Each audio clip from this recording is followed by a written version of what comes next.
Cook Beats Productions.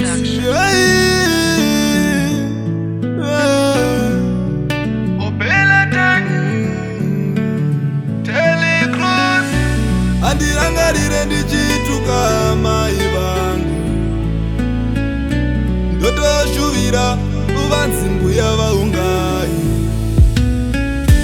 Nemakore andinawo, nezvinhu mulaifi zvandinazvo, nezvinhu zvineve ndakakura nawo, laifi yangu haisi kufamba. Nemakore andinawo, nezvinhu mulaifi zvandinazvo, nezvinhu zvineve ndakakura nawo, laifi yangu haisi kufamba. Kushanda inga ndinoshanda, Mwari ndozvibvunza ndiri kushandiswa, nekuti vamwe vandakakura navo vakavaka dzimba nekutenga motika. Mari yangu chainoshanda hapana, ndikada ndichengete ndinorasa chikwama. Gore rotopera ndichipromisa hama, moyo unorwadza ndiri kunyadzisa mama. Asi munamato wangu kunasa matenga, kana paine ari kupfuma nechipo changu. Zuva nderimwe muchatena matepo, vachitamba tindindi muchatsura makebo. Nemakore andinawo, nezvinhu mulaifi zvandinazvo, nezvinhu zvineve ndakakura nawo, laifi yangu haisi kufamba. Nemakore andinawo, nezvinhu mulaifi zvandinazvo, nezvinhu zvineve ndakakura nawo, laifi yangu haisi kufamba. Andirangarire ndichituka mai, ndotoshuvira vanzi mbuya vaungai. Ndinavhizi kufamba ndini ndiri kufamba, midzimu yakatya chikangano hama. Ndakagara ndotombofunga kuzviura, ndozogaya nemvura ndinorara. Pendi yekuchengetwa musi kuisiva mana.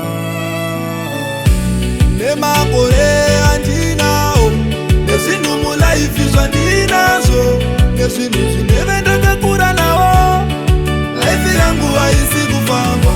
Nemakore andinawo, nezvinhu mulaifi zvandinazvo, nezvinhu zvineve ndakakura nawo, laifi yangu haisi kufamba. Kushanda inga ndinoshanda, Mwari ndozvibvunza ndiri kushandiswa, nekuti vamwe vandakakura navo vakavaka dzimba nekutenga motika. Mari yangu chainoshanda hapana, ndikada ndichengete ndinorasa chikwama. Gore rotopera ndichipromisa hama, moyo unorwadza ndiri kunyadzisa mama. Asi munamato wangu kunasa matenga, kana paine ari kupfuma nechipo changu. Zuva nderimwe muchatena matepo, vachitamba tindindi muchatsura makebo. Nemakore andinawo, nezvinhu mulaifi zvandinazvo, nezvinhu zvineve ndakakura nawo, laifi yangu haisi kufamba. Nemakore andinawo, nezvinhu mulaifi zvandinazvo, nezvinhu zvineve ndakakura nawo, laifi yangu haisi kufamba.